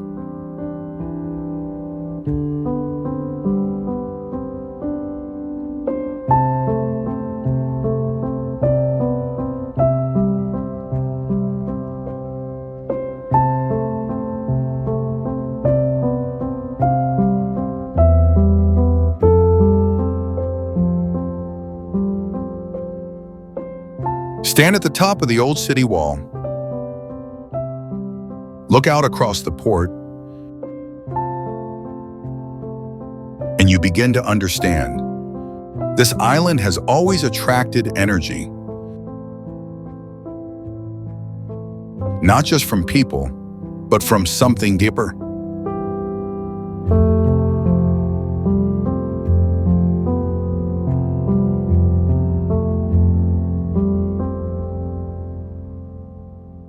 Something magnetic. Something that still calls out across the sea, asking nothing, yet refusing to be ignored.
The further you drift from Ibiza's shore, the quieter everything becomes.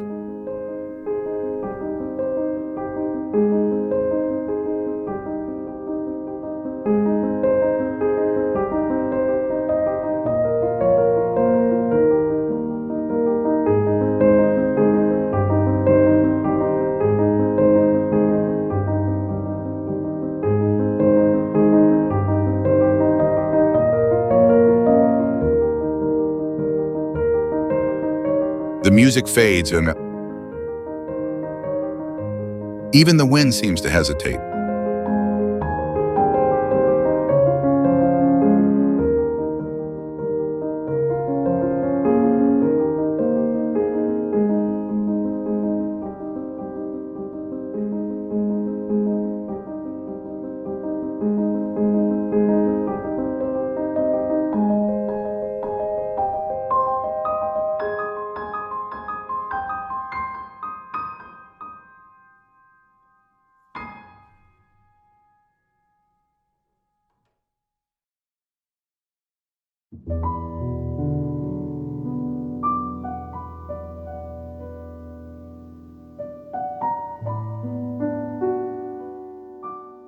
Reverie.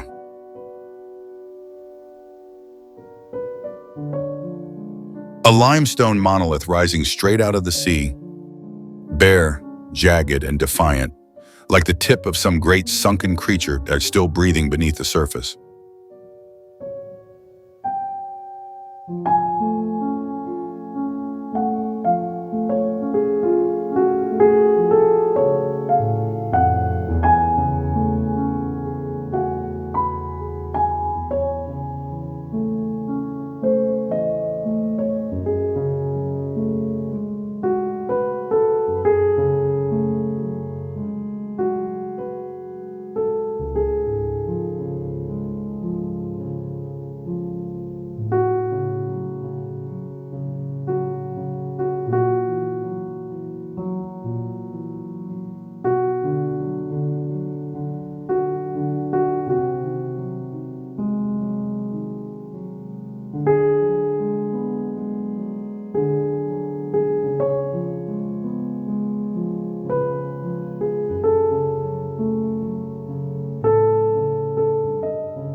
No one lives here. No one ever has. There is no shelter, no port, no freshwater spring. And yet for centuries, Esvedra has pulled at sailors, mystics, and wanderers, not with comfort, but with presence.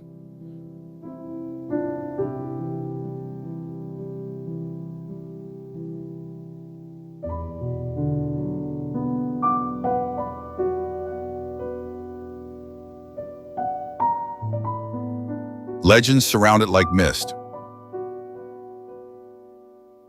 Some say it is the tip of the lost city of Atlantis. Others claim it's a beacon of strange magnetic fields, confusing compasses and calming storms.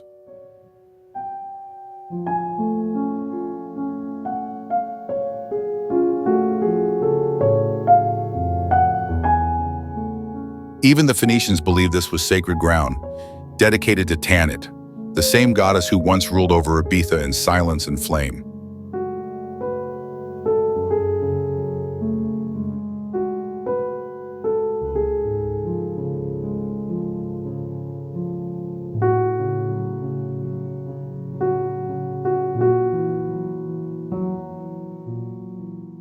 But perhaps the mystery isn't what the rock does, but how it feels.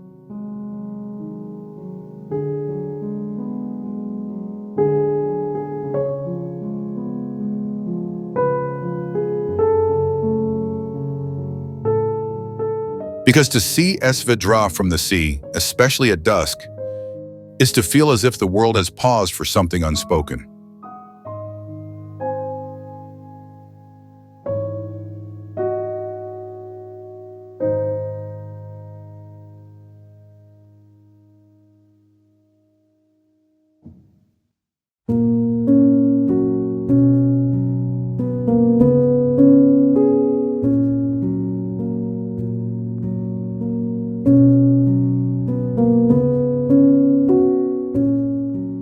It stands alone as unaffected by time, indifferent to names, and birds circle it like prayers with wings. Waves break against its base with no hope of climbing. And the sky above it always feels heavier, as if holding something in.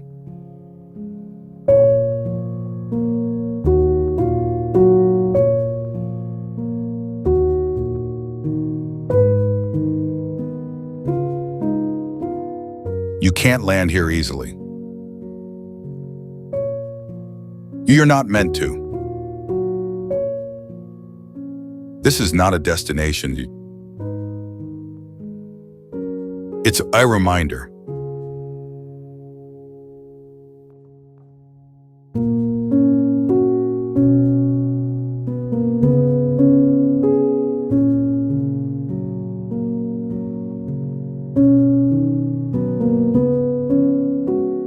That not all places must be entered to be understood. And not all silences are empty.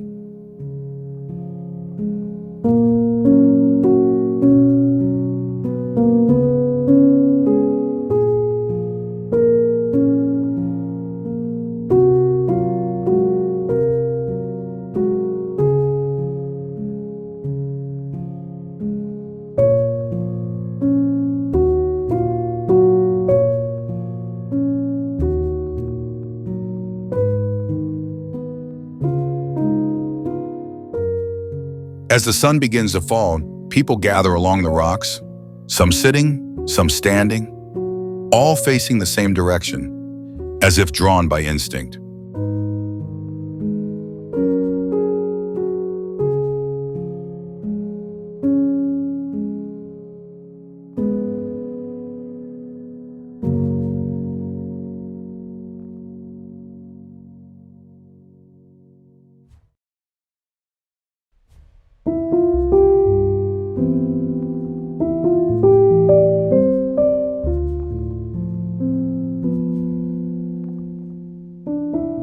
Calacompte, There are beaches more dramatic, cliffs more imposing, waters more secluded. But here, the light becomes something else. It lingers longer. It deepens slowly and like a breath held at the end of a song.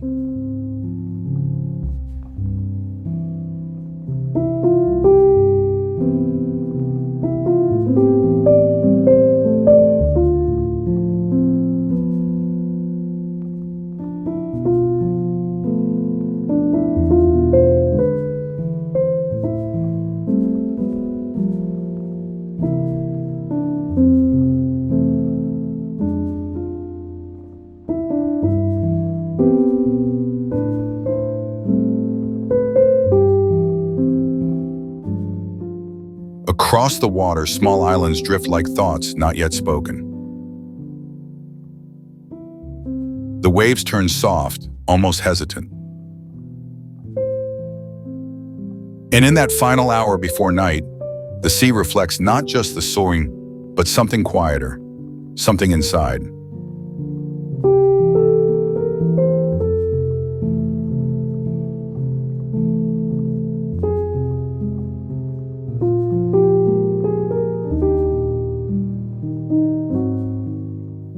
People don't talk much here. They just watch. Not for spectacle, but for the moment when everything stills.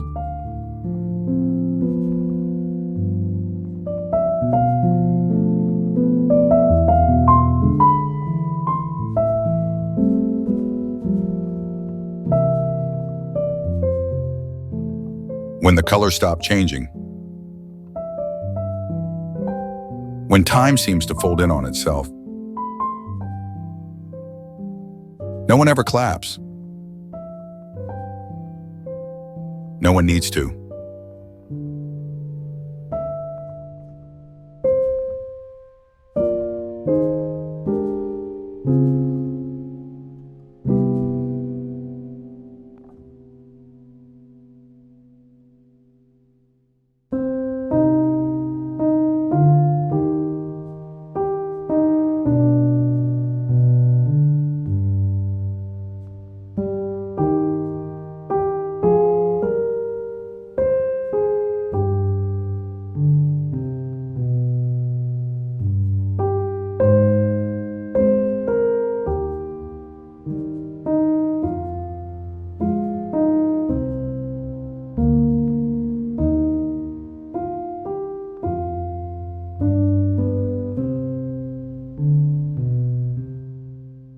The sun disappears without ceremony. And somehow it always feels personal.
The boat moves slowly, but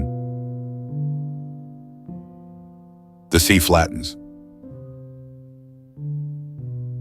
And then, as if rising from its own reflection, the island appears, low, white, and shimmering.